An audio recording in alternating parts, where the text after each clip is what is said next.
नमस्कार, मराठा साम्राज्य YouTube channel में आप सभी का हार्दिक स्वागत है। आज हम इस वीडियो में चालुक्य मराठा वंश के बारे में जानकारी लेंगे। महाराष्ट्र का प्राचीन इतिहास भाग 4, क्षत्रिय मराठा चालुक्य राजवंश। चालुक्य राजवंश की 4 शाखाएं हैं। 1 वातापी के चालुक्य, 2 वेंगी के चालुक्य, 3 गुजरात के चालुक्य, 4 कल्याणी के चालुक्य। इनमें से वातापी और कल्याणी के चालुक्य मुख्य है, जिन्होंने महाराष्ट्र पर सार्वभौम शासन किया। वेगी के चालुक्य यानी अभी के आंध्र प्रदेश के चालुक्य, जो चालुक्य वंश की एक शाखा थी, उन्होंने सार्वभौम शासन नहीं किया, वह हमेशा सामंत रहे। उसके बाद गुजरात के चालुक्य या सोलंकी, इन्होंने भी सार्वभौम शासन नहीं किया और गुजरात के चालुक्य के संदर्भ में मतभेद हैं। कुछ इतिहासकारों के अनुसार गुजरात के चालुक्य भी दक्षिण के चालुक्य के ही वंशज थे, तो कुछ इतिहासकारों के अनुसार गुजरात का चालुक्य वंश अलग है, उसका दक्षिण के चालुक्य से कोई संबंध नहीं। वह गुजरात के चालुक्य की उत्पत्ति आबू पर्वत से मानते हैं। हम महाराष्ट्र पर सार्वभौम शासन करने वाले 2 मुख्य वातापी मतलब बदामी के चालुक्य और कल्याणी के चालुक्य, इनके बारे में जानकारी लेते हैं। वातापी के चालुक्य क्षत्रिय मराठा वाकाटक राजवंश के 250 वर्ष के कार्यकाल के बाद, वाकाटक साम्राज्य की शक्ति कम होने के बाद, यानी ईस्वी 500 के बाद उदय हुआ चालुक्य राजवंश का। चालुक्य राजवंश का मूल पुरुष जयसिंह था। उसके बाद उसका पुत्र रणराग गद्दी पर आया। यह दोनों भी सार्वभौम राजा नहीं थे, लेकिन उसके बाद रणराग का पुत्र प्रथम पुलकेशी गद्दी पर आया और इसने ही चालुक्य राजवंश का स्वतंत्र अस्तित्व निर्माण किया। इस वजह से इसको ही चालुक्य राजवंश का संस्थापक माना जाता है। वातापी के चालुक्य साम्राज्य का कार्यकाल ईस्वी 535 से ईस्वी 757 तक था, मतलब 222 वर्ष तक वातापी के चालुक्य राजवंश ने महाराष्ट्र, कर्नाटक और उसके आसपास के प्रदेशों पर राज किया। वातापी के चालुक्य साम्राज्य की राजधानी वातापी थी, यानी आज के कर्नाटक राज्य के विजापुर जिले का बदामी यह शहर, इसलिए इन्हें बदामी के चालुक्य भी कहा जाता है। वातापी के चालुक्य राजवंश में अनेक राजा हुए। उनमें से कुछ महत्वपूर्ण राजाओं की वंशावली आगे देते हैं। जयसिंह, रणराग, प्रथम पुलकेशी, प्रथम कीर्तिवर्मा, द्वितीय पुलकेशी, प्रथम विक्रमादित्य, विनयादित्य, विजयादित्य, द्वितीय विक्रमादित्य, द्वितीय कीर्तिवर्मा। चालुक्य पहले कदम्ब राजाओं के सामंत थे। उसके बाद कदम्ब राजाओं के आधिपत्य को नकार कर प्रथम पुलकेशी ने महाराष्ट्र और कर्नाटक पर अपनी सत्ता स्थापित करने की शुरुआत की। उसके बाद उसने अश्वमेध, अग्निष्टोम, वाजपेयी, बहुसुवर्ण यह यज्ञ किए। उसके बाद उसका पुत्र प्रथम कीर्तिवर्मा गद्दी पर आया। उसने कर्नाटक के कदम्ब, कोंकण के मौर्य, मध्य प्रदेश और ओडिशा के नल राजाओं पर विजय प्राप्त करके साम्राज्य विस्तार किया। कीर्तिवर्मा के मृत्यु के बाद उसका पुत्र दूसरा पुलकेशी अल्पवीन होने के कारण कीर्तिवर्मा का छोटा भाई मंगलेश गद्दी पर आया। उसके बाद दूसरा पुलकेशी जब बड़ा हुआ, तब उसने सिंहासन पर उसका हक जताया, लेकिन मंगलेश ने उसको नकार देने के कारण मंगलेश और दूसरा पुलकेशी, इन दोनों में युद्ध होकर मंगलेश का पराभव हुआ और उसमें वह मारा गया। द्वितीय पुलकेशी ईस्वी 611 में गद्दी पर आया। यह वातापी के चालुक्य वंश का सबसे प्रतापी और श्रेष्ठ राजा था। द्वितीय पुलकेशी ने उस समय के उत्तर भारत का सर्वश्रेष्ठ राजा हर्षवर्धन, इस हर्षवर्धन के दक्षिण भारत पर किए गए आक्रमण को रोका और उसको पराभूत किया। हर्षवर्धन का पराभव यह द्वितीय पुलकेशी के जीवन की सबसे बड़ी घटना थी। हर्षवर्धन के पराभव के कारण द्वितीय पुलकेशी का नाम उत्तर भारत में फैल गया। उसके बाद उसने दक्षिणापथनाथ और परमेश्वर यह उपाधियां धारण की। उसके बाद द्वितीय पुलकेशी ने पल्लव राजा महेंद्रवर्मन प्रथम को भी पराजित किया और उधर अपना भाई विष्णुवर्धन को प्रतिनिधि के रूप में रखा और उधर से ही शुरुआत हुई वेंगी के चालुक्य राजवंश की। इसलिए वेंगी के चालुक्य राजवंश का संस्थापक विष्णुवर्धन को माना जाता है। द्वितीय पुलकेशी ने दक्षिण कौसल और कलिंग के राजाओं को अपना स्वामित्व कबूल करवाया। द्वितीय पुलकेशी आश्रित रवि कीर्ति ने ऐहोल बदामी यहाँ पर उत्कृष्ट लेनिया यानी गुफाएं, पट्टदकल और अनेक मंदिरों का निर्माण किया।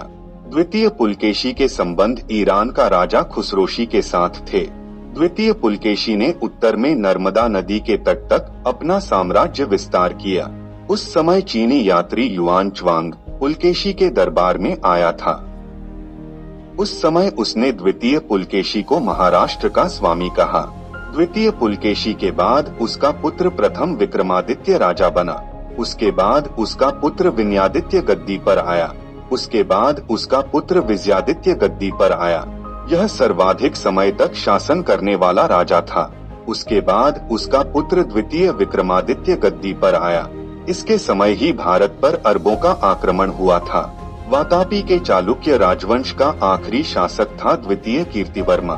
इस पर मान्यखेत के राष्ट्रकूट वंश के राजा दंतीदुर्ग ने आक्रमण किया और उसको पराजित किया, और इस प्रकार वातापी के चालुक्य राजवंश का अंत होकर क्षत्रिय मराठा राष्ट्रकूट राजवंश का महाराष्ट्र में आरंभ हुआ।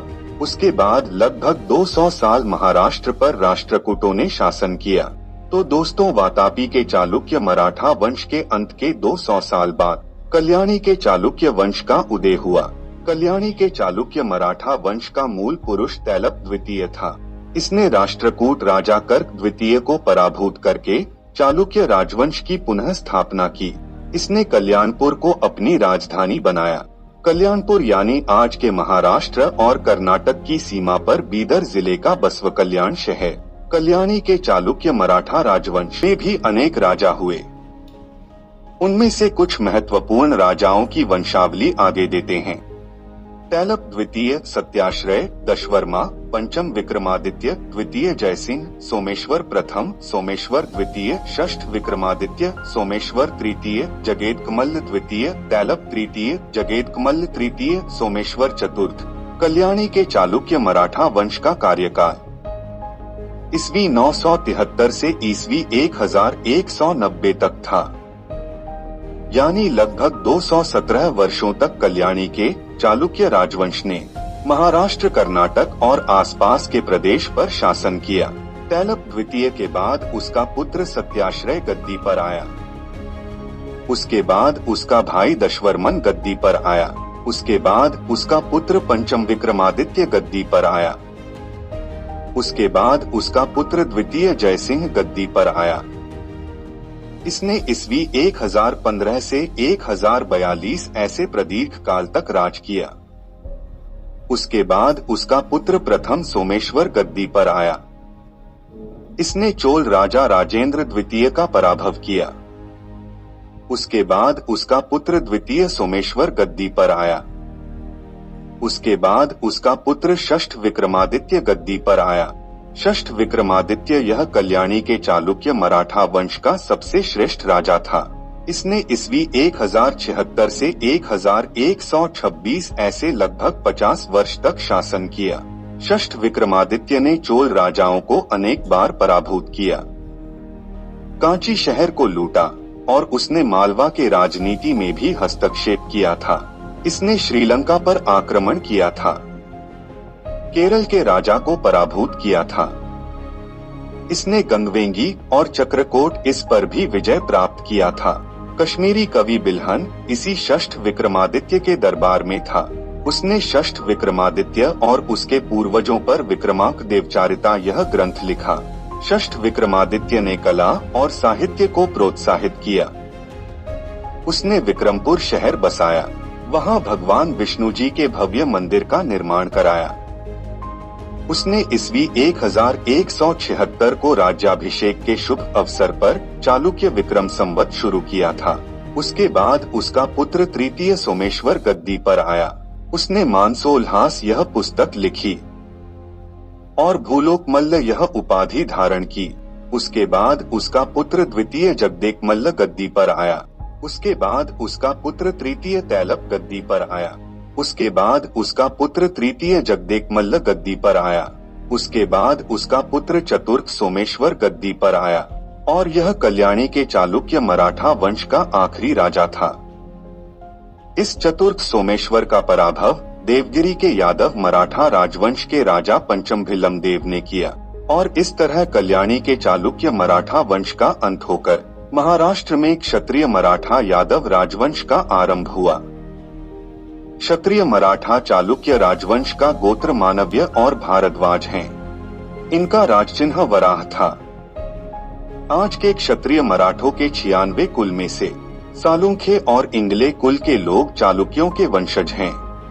तो दोस्तों, जानकारी अच्छी लगी हो तो चैनल को जरूर सब्सक्राइब करें और इस वीडियो को ज्यादा से ज्यादा शेयर करें। जय भवानी, जय शिवराय, जय महाराष्ट्र।